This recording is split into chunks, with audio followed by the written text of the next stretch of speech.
Today, I'm excited to welcome Dallas Rushing, product designer and CEO of the Satoshi app. Welcome to the Bitcoin Edge, Dallas. Thank you for having me. It's great to be here. It's great to have you. So before we get to Bitcoin, tell us a little bit about yourself. Yeah, where to even begin? I mean, I am from California, Los Angeles specifically. I was a high school, college athlete. I played baseball, played football, also a college dropout, but held many jobs along the way. I think my first job, I was delivering pizzas. I was a server at a Chili's. I did door-to-door sales. All kinds of things. First business was selling candy in high school. That I almost forgot about that. But yeah. So basically, kind of just self-taught, stumbling through along the way, like many of us, and yeah, found Bitcoin very early on. I think it was about $300 a Bitcoin or something like that. It was just like very much so, kind of in my Ron Paul era.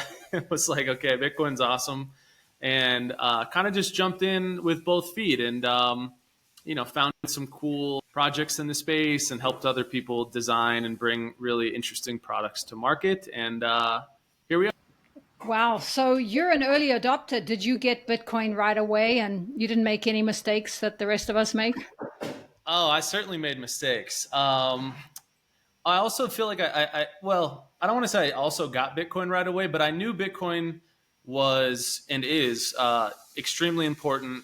But I, like most people coming into the space, especially, for me, I think when I found Bitcoin was probably 21, 22 maybe.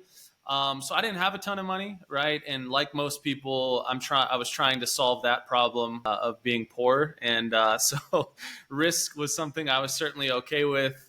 And so I saw many different eras. I saw the ICO era, the DeFi era, sort of just this recent crazy meme coin thing going on. And so yeah, I had fun with all kinds of things along the way. But for me, what becomes very obvious is that Bitcoin is really the actual valuable thing, and everything else feels very fleeting, and at best, maybe an unknowing money grab, and at worst, something much worse. And so, for a while now, I've really been solely focused on Bitcoin because I think it's the one thing that can bring about the most change in the world that I think I can have an effect on. So did you go through the altcoin phase, investing in altcoins for a little while? Yeah, definitely. Probably the first couple years. I mean, I just, finding Bitcoin in 20, forget if it was 15 or 16. It was very different then, right? I mean, the understanding of Bitcoin was very different. This is, many years before some of the very, solidly formed narratives that we have of like an understanding about Bitcoin now were formed. There was no Lightning Network, right? There was just all this uncertainty. I went through the block size wars and saw all that play out. And it was hard to know what was what, right? I mean, especially being a young person who, certainly I'm technical and have a good understanding. I like to say I'm kind of the smartest, stupid person you'll ever meet. So, I'm right on both sides where I get where everybody's at. But yeah, I mean, I went through different phases thinking, Bitcoin might not be the solution to everything, and this thing might. And then you have to see some things sort of come into existence, get marketed, and fail to realize that what people think something's going to be and what it actually is are two different things. And so it's a process, but I think now, like I said, with how I spend my energy, I want to try to help people come to that realization quicker, because unfortunately most people go through that phase also, and a lot of them make it out with a lot less money or sort of just breaking even and wasting time, which is actually losing, since time is money in many ways. So yeah. That's very true. I just want to go back to, you said you dropped out of college, and that doesn't mean much. We all know we can get a great education in many ways. Yep. I finished college and didn't learn much. So, um, Yeah. but was that because you sound like you're a born entrepreneur and it just wasn't stimulating enough for you, or you? I would say, yeah, not being stimulating enough was one part. I think another part I struggled with was just once you leave high school, obviously you're paying out of pocket. Most people are. I mean, I was lucky enough to have a partial scholarship for sports initially, and so that was like better. But you're ultimately still paying and taking on debt. And I was like, just kind of a credibility issue from some of these teachers where I'm like, okay, are you where I want to be? And my dad's a teacher, right? So I have a lot of respect for teachers, obviously, as well. But yeah, it's just like, I don't know if this business teacher who's never had a business is really going to teach me what I need to learn. And I started, was a super voracious reader back then and was just like picking up what felt like, a decade of knowledge over, the course of a couple weeks. And I was just like, I don't want the debt. I don't have money. I don't come from money. And very quickly, I'm sure like a lot of people, even, like yourself, when you have a job as a younger person or even a business, you do the math and go, okay, if this goes as good as it can go, where will I end up? And when you do that, if that destination is not a place you're inspired by or happy with, if you're wise, you're probably going to want to focus your efforts on something else, a different product, a different system, something else. And so for me, I was just doing the math. I was like, this doesn't get me where I want to go. And so I had to make a change. So once you found Bitcoin, what attracted you most to it? On your X, you Yeah. call yourself a reverse engineering. You have a reverse engineering degree. What do you mean by that? Yeah, I guess I sort of mean that everything I have learned useful along the way has been by watching other people or looking and studying at things in the market and then reverse engineering it and just trying to make it equal or better myself. I've had people jokingly mistakenly thinking that that's like a real degree, which, it might as well actually be a major at this point. It might teach people some valuable lessons, but there's a lot you could learn. Obviously I feel very fortunate. The generation I'm in, I'm born in the early 90s. In high school, I didn't have, cell phones to the extent that kids obviously have it now. I had the Sidekick and the Nokia with Snake and all that kind of fun stuff.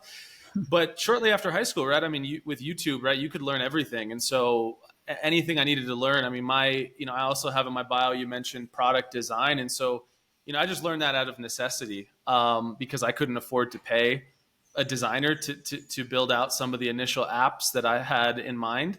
And so I just learned how to do it. It was really bad in the beginning, but ultimately, got to be pretty solid at it just through reps and, reverse engineering what other people are doing. And I realize I'm ranting. What was the initial question? Sorry. No, that's that you answered it. Okay. The reverse engineering degree. I asked two questions. Yeah. But so let's talk about the Satoshi app. Tell us what that is. Definitely. I think there's a lot of really great people in our space who are working on very cool things when it comes to Bitcoin. But I think for me, I really felt like most Bitcoin apps kind of fell into one of three buckets for me. And so, you kind of have, let's say, bucket number one, right? Which is kind of the Coinbase, Binances of the world that like, sure, there's Bitcoin, but there's like 200 other distractions. And the goal is to get you to, leverage and lose all your money, even if it's not really marketed that way. And so I don't think that was really a great spot that I felt comfortable referring friends or family to that, were interested in getting started with Bitcoin. Another bucket, right, is I think you had some of these Bitcoin only apps. But for me, I felt like, it's like you download the app and it's like, all right, we need a full KYC before you can even see the home screen. And then even when you get in, it's like kind of boring. Like there's not too much there. To do. There's not people to connect with and things to learn and like fun incentives and all that kind of stuff to really bring people, onward in their journey. And then the other bucket was kind of just some of these really basic wallet apps where you download them and it's like, obviously holding, sending, and receiving are the core parts of Bitcoin. But a lot of people would get onboarded to these apps and they're just like on an island. They're like, well, I want to get Bitcoin. I can't do that here. Or I want to learn more. Let me go trust the algorithm and see if it gives me the best content about Bitcoin, which is not the case. And so really, I think being disappointed with the products and market, I wanted to design something that addressed all of that and sort of started from first principles and said, okay, if I was going to make the Bitcoin app, what does that look like? And so I started with like a number of core features that it might have, start building out those screens. And then it, like very much so for me, anyone I've ever worked with, they know like when I prototype an app, like I make it look real. Like I'll fool people and they look at it, they're like, oh, is that live? But it's just, just the designs, but like you'd think it's real. Cause I felt like it was super effective for me as a younger guy. In getting people to sort of buy in and understand the vision. They have to be able to see it. Because if not, I'm just banking on like the vision in my head. I can sell and you'll believe it, but I never truly know if we see the same thing. And so, that was the motivation. And I want something that I can, refer my aunt or my dad or a random person at a cafe to. And also something that has like the cool features just a click away for, maybe some of the more advanced Bitcoiners like you or I. So how does it mostly differ from other apps? Yeah, that's a good question. So one of the key things initially, so within our app, you can have both custodial and non-custodial wallets at the same time. And so when we say custodial, people might think of apps like Coinbase or Strike or, River or something like that, where somebody else is holding the funds for you. And typically that's the normal user experience when you want to, add money or add dollars into the platform and you want to buy Bitcoin. And so there's that. But additionally, a click away, you can create, your own self-custodial wallet where you hold your own keys. It's in your possession. And we're not like kicking you out of our app experience to go use some other app to hold your Bitcoin. And so I think it was really important to have those two experiences, in the same app and really close. Because I find it useful, right? I think it's good practice not to keep, a lot of money within custodians because we've seen what happens, with so many custodians get into trouble by doing things that they shouldn't have. And so I think that's one side of it. Second, we have a way people can, they can do payments peer-to-peer over Lightning. They can use Liquid, but you have a contacts tab. And so in the app, you can see every user on the app. You can click one button, add them as a contact. With a single click, you can pay them. You can request money, and then I get a notification that, I need to pay Paula a certain amount of sats. You can put a fun little, note or memo in the payment. There's that. We have a feature called Earn. And so anybody onboarding can earn some free sats every day just for showing up early on. And then after that, you get sats back on your own activity. So if you're somebody who, buys frequently or you use some of the other products we have, you get some of those sats back yourself. And so you're kind of always earning on the app, which is really cool. We've got really great referral incentives to share the app with other Bitcoiners. We think it's important that if you're introducing a great user to us, that becomes pretty valuable. We think you should share in that value with us. And then additionally, we have a learn section, Paula, that, I think I mentioned to you earlier, but essentially we went out and curated the best Bitcoin content ever made, just video content only. And so you can swipe through all the different creators that people know. You can discover some other ones and just really find like the best Bitcoin videos ever made and watch those in app. And so that's kind of the initial feature set. Later on, there's some other fun things like a card product that's coming so people can spend their Bitcoin with merchants who aren't ready to accept Bitcoin directly. And then later on, people will be able to borrow dollars against their Bitcoin. So it's sort of an all-in-one super app, really Bitcoin focused. Wow, that's exciting. I'm looking forward to it. The one thing about storing your Bitcoin, that would be in a hot wallet, right? As opposed to offline. That would be keeping some amount on the hot wallet, which is connected to the internet, which is not as safe as, for example, having it in a Trezor. But obviously you have things in place. We all need some for spending because we want Bitcoin to be on a payments rail as well. Yeah, and I think this is really just kind of what we're considering version 1 for us. Post version 1, we've got a pretty ambitious roadmap, and we definitely want to create support to have multi-sig and a way to use cold wallets, hardware wallets as signers, so you can manage those funds with the app as well, but be super secure and store them cold. So that's really important. It's just as you can imagine, you have to kind of make some choices of what is in version 1 and what is not, and it's not always easy, but essentially, cold storage is immensely important, and it's certainly where people should keep the majority of their assets. And we want to create a great user experience to interact with that if people want. That makes sense. But I think what you're developing is key, because in order for Bitcoin to really take off with most people, it's going to have to be ease of use. And that's what you're developing here. Yeah, I think it's almost always two things, right? It's like it needs to like solve a real problem for people and be easy to use. And I think, Bitcoin solves a lot of problems for a lot of people. Almost everybody in the world is holding money that's losing value, and the ability to save has been stolen from people. And so once people understand Bitcoin is the solution to that problem, there's no way to really unsee it.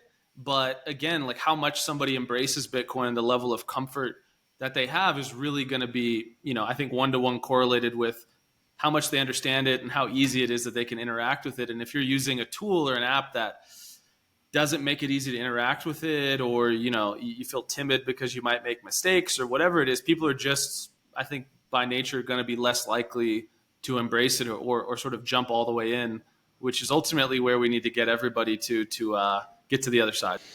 I agree. I found you on X because you made a series of videos comparing Bitcoin to real estate, gold, equities. Tell us why Bitcoin is better than real estate. Oof. That's a big answer. So yeah, I mean, in the video I did, and I think there's some other points maybe beyond this, but I sort of, not that it's a short list, boiled it down to 12 reasons. And so, I'm happy to stop and talk about any of those or run through them quickly for you, of my view. But really, I think real estate has just some key flaws that Bitcoin doesn't have. I think there's government mismanagement risk, right? And so any real estate is located right now within some country and some state and probably some city. And so there's governments all along the way that you could do everything right as an investor in real estate, but it could be totally not your fault because the government just ruins the value of that market or your property. And so Bitcoin doesn't have that, right? There's no centralized actor in control. And that's, really one of the beautiful parts about Bitcoin is humans make mistakes and they are bound to do so. So I think that's number one. Number two is, the location of your property can't be moved, right? And so if you did awesome and you bought something in Miami, 2 years ago, and let's say you got it, or a few years ago, and you got it at a good price, and all of a sudden, Austin's the hot market, you can't just move that property to Austin. You need to sell the property, wait, you have to close on it, you have all these costs, you have taxes, all these different things to deal with. Then you have to go move to that market. And still, even then, you're never going to find a 1-to-1 match of what you bought. And there's all these other risks that you're jumping into. And that kind of goes to number three, which is that every property is different, right? And so this is a problem, I think, for individuals, for that example I just gave now, but then also think about like big allocators of capital. What are they going to do, right? It's not like you go, okay, I want to buy 100 Bitcoin and every Bitcoin's just like the other 100 that I'm buying. They're all the same asset. Essentially, no, you need to buy 100, different properties that are in different locations with different roofs, different tenants, and all these other problems that might exist. And so I think that's a clear win for Bitcoin when comparing the two. I think number four, there's just new supply being built all the time. And the rate at which new supply comes into the market is, you can make reasonable guesses, but it's never set in stone, right? There's new supply hitting the market all the time for real estate. And so the property you bought today that's brand new is not brand new next year, right? And so you got to navigate that. Annual property taxes, I think, is another part of that. It's just cost, right? And so if you sink $1 million into a fantastic real estate property, you've got to make payments on that every year, even though you're just holding it, just trying to maintain it and manage it. And with Bitcoin, there's not, obviously annual property taxes associated with it. You've got maintenance costs. If you hold your Bitcoin safely in self-custody, there's not deterioration that happens to the Bitcoin. It's just sitting there holding your value, and with real estate, the paint starts to go bad. The flooring needs to be redone. The water heater breaks. There's just maintenance all the time.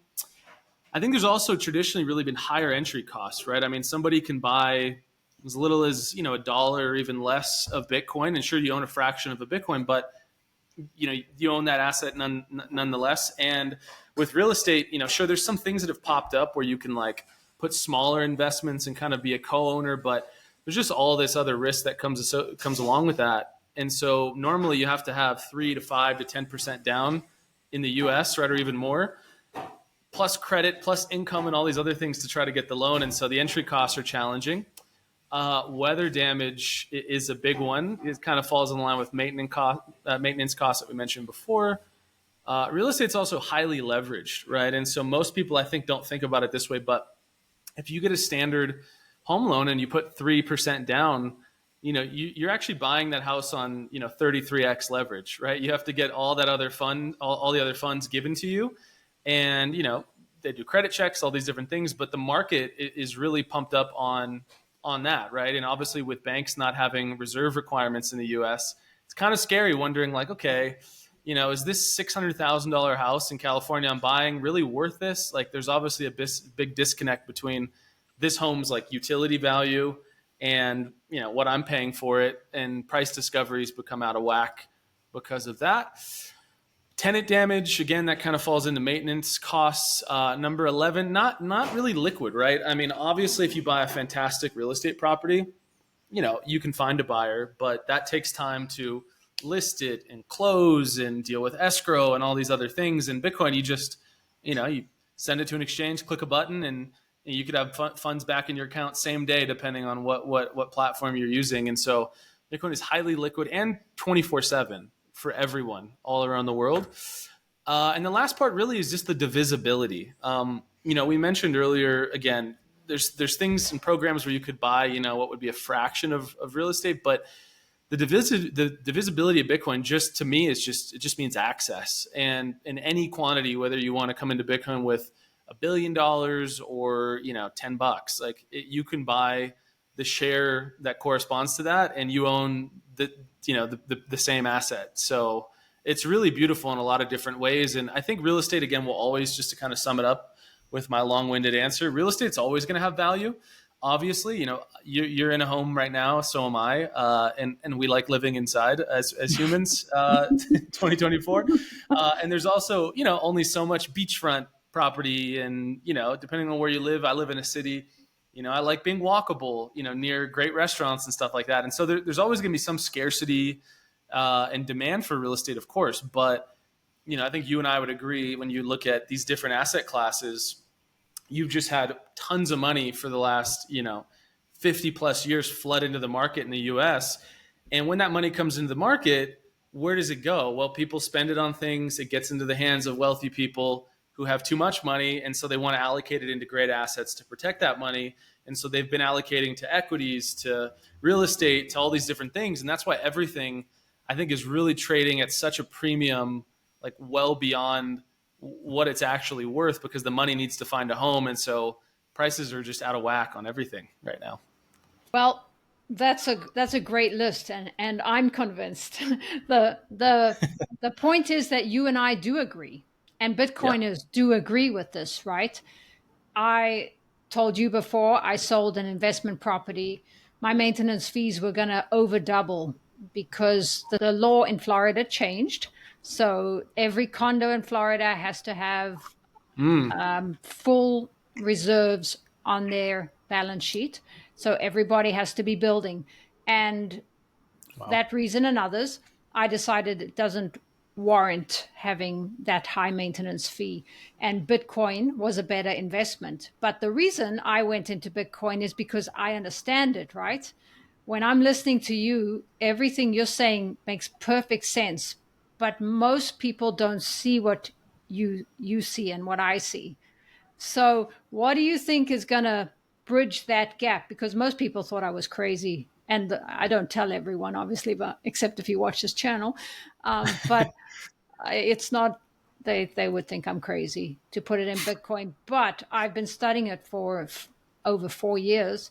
I've seen what it does. I've heard the smart people in the space, and I've learned how to manage my Bitcoin and store it. And so I feel comfortable doing that, but not everybody does. What do you think is going to make more people see what we see? Yeah, I mean, I think that, it's probably not limited to this list, but to me, there's really been kind of a few core reasons that people come to Bitcoin and figure this out. I think you have kind of your early adopters, right? And some were kind of lucky, right? They just took an advice of a smart friend. Others are just like technologically curious, and they're sort of just always early to newer tech, and that's kind of your super early majority. I think you have a lot of people where FOMO is a big thing, right? When they see people making money, they see price going up, and their friends who told them to buy this thing and they didn't listen, getting wealthier. They're like, hold on a second, like I don't want to miss out. FOMO is a real thing, and so I think that's kind of out of our control, right? So the higher price gets, it's just going to bring a lot of people in. There's all these big psychological levels, 100K per Bitcoin, 500,000 or whatever, and I think each of those we cross is just like an alarm bell for people who have been complacent to actually get started. I think there's a lot of people who come to Bitcoin out of just necessity to avoid, just kind of financial destruction wherever they're at, right? You've seen some of the same videos I have where, people go into banks, in some kind of Middle East countries, and they can't withdraw their deposits, right? And so I think like as you see countries just screwing up and destroying the value of currencies, people are going to come to Bitcoin as a way to escape that. And I think the other side is just really, I think a big gap, and which is where I'm focusing my efforts, is I think people just need to have like cool, fun, intuitive tools with like the right incentives to kind of get them going. And again, like once people see the core parts of Bitcoin that make it valuable, which is that, people can't make more of it. There's 21 million, that is set. Like your ownership as a percentage of the supply will not go down, right? I mean, and essentially it's probably going up, right? Because people are losing coins every day, although that's hard to measure. So there's that. The ability to just hold your money and not have somebody take it from you is a core value proposition of Bitcoin that is just not something most of the world is partaking in.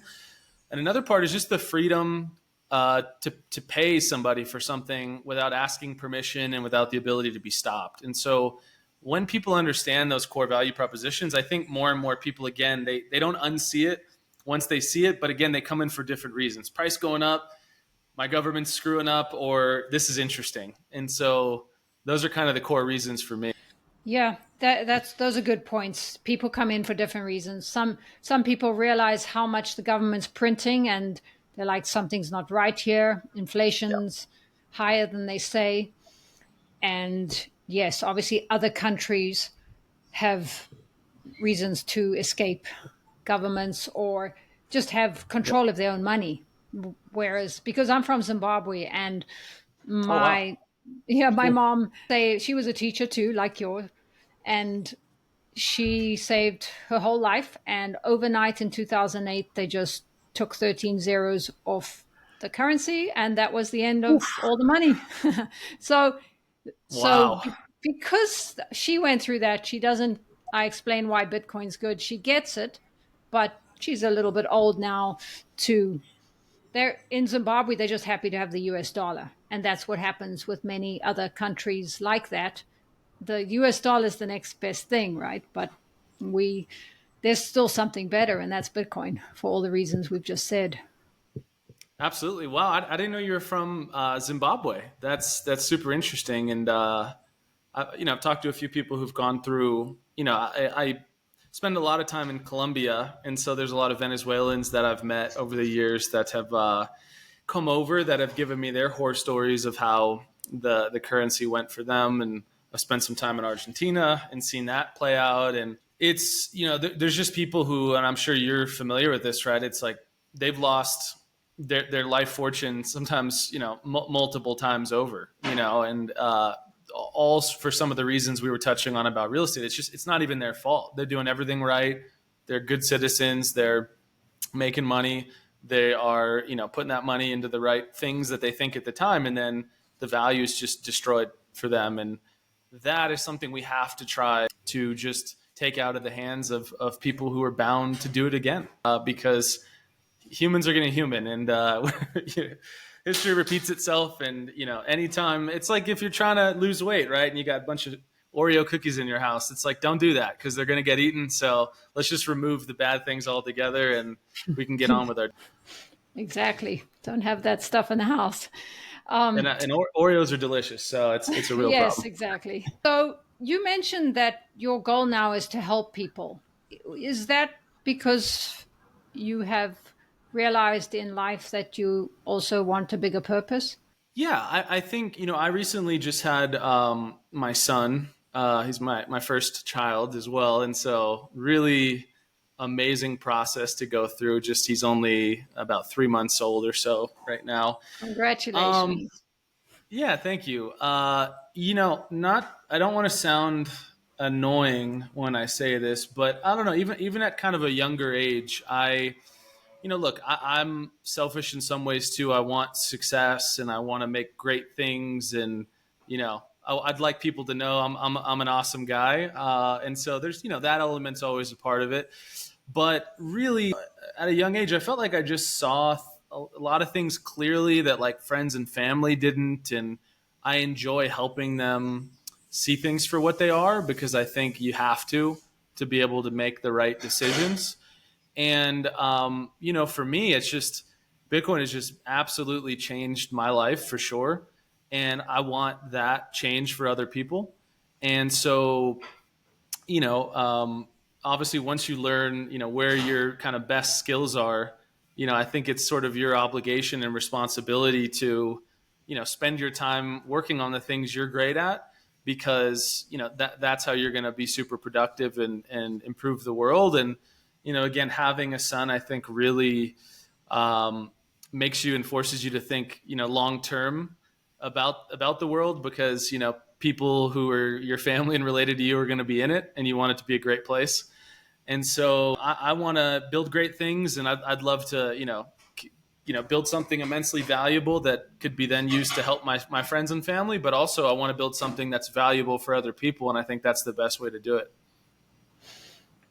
So you mentioned Bitcoin changed your life. What are the biggest changes that have happened in your life? Yeah. So Bitcoin just taught me a lot about patience. I think that's the first thing. It's removed a lot of fear I have about the future and uncertainty. I think that's another thing. It's obviously, given me tremendous freedom in my life as well. I mean, I love to travel. I've been all over the world. There's still, many, many more places I want to go. But just having the ability to go or not, or make last minute plans like that, that's, really awesome. And you just feel less restricted. Um, cause like I said, I mean, I grew up, I delivered pizzas. I worked at Chili's. I did Uber, right? I'm sleeping in my car to try to double up and, work the whole night, and just try to kind of get ahead and put money away into something that could grow it in the future. And so, yeah, really, I mean, freedom is a big part of it. But it's just taught me how the world works too, right? I mean, Bitcoin is the best teacher of money and government and just sort of how it all works. And it's given me such a crash course in a way that like school and education kind of never did. And so I understand, how money works and how it gets created and comes into existence and all these different things. And so it's just, I feel very lucky to be this age at this time. And, it just seems crazy not to be spending all my energy where I am. Sorry. Are you Latino or you just speak Spanish?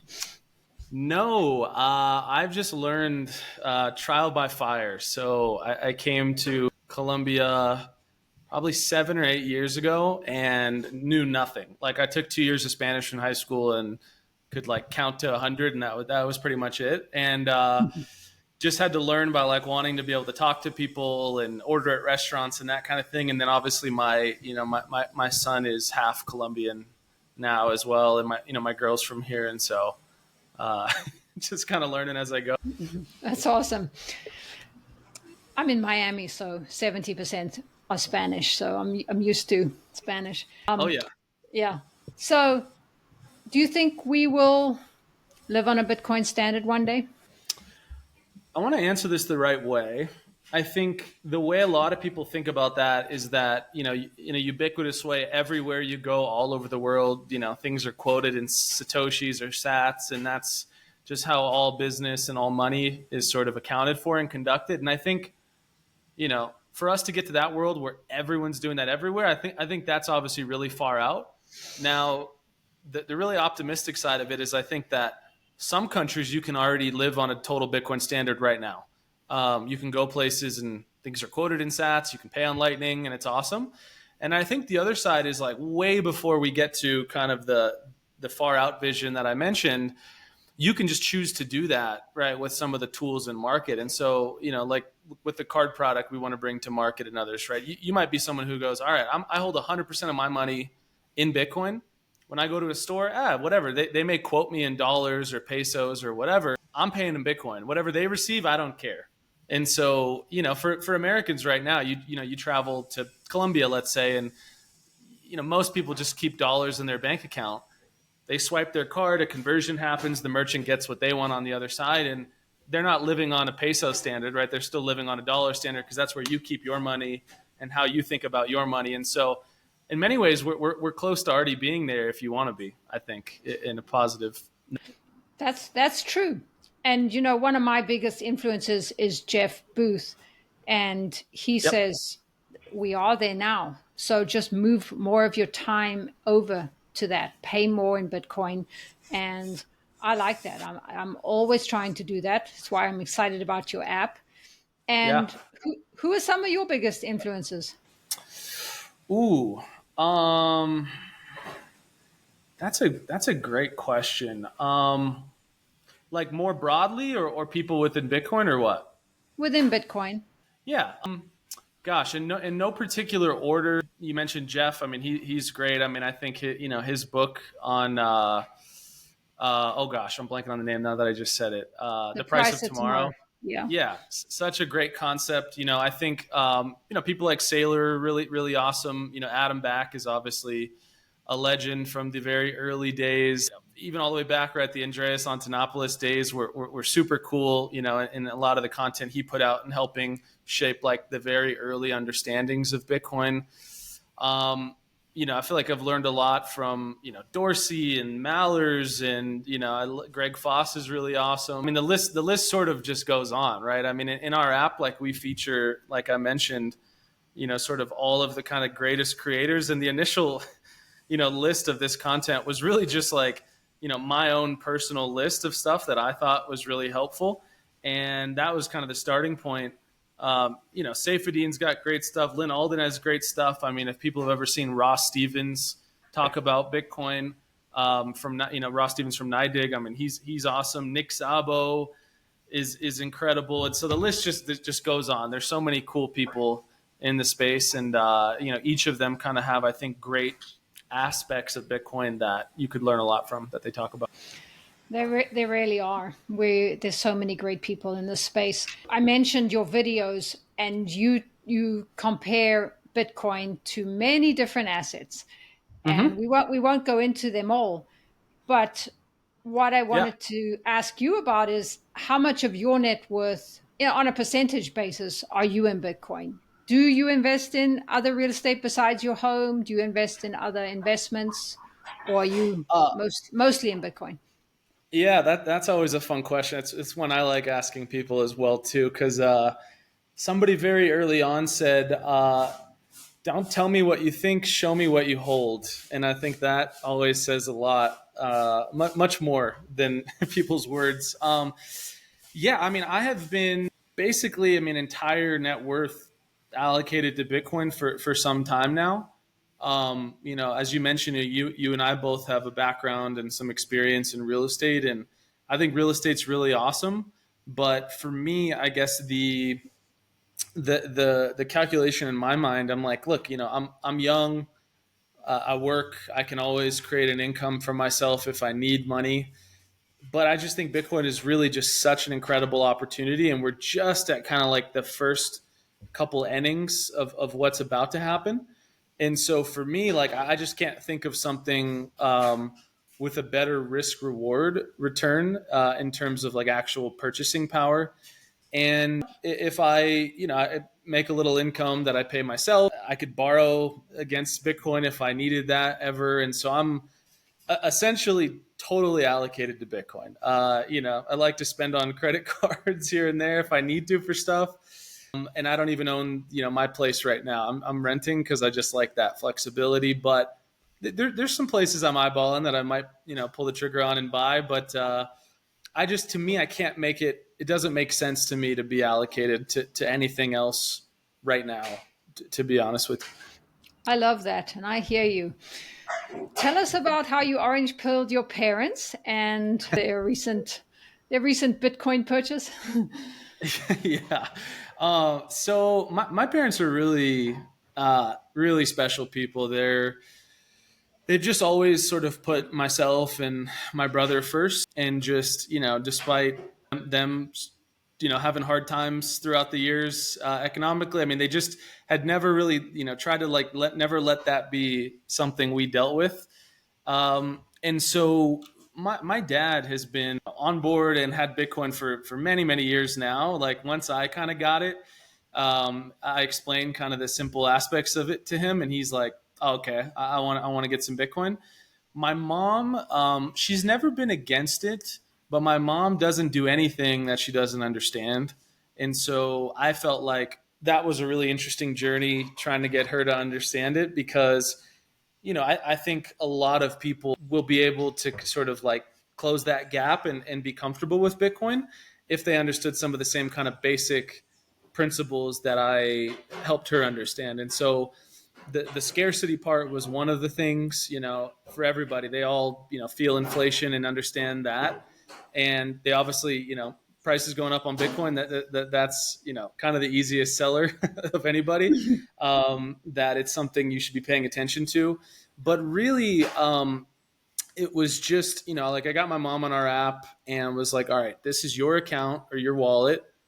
I just sent you money. I don't have it anymore. You have it. Send it back to me. And so like getting her to like physically hold it, send it, see it, I think is something that a good percentage of the generation amongst us who are, maybe 50 years old plus, I think they're used to things being analog, tangible. And so I think once she saw that, she was on board. But yeah, my parents are awesome. And so they are no longer allocated to sort of a property that they had, and they are very much so aggressively trying to get as much Bitcoin as they can, and have been for some time.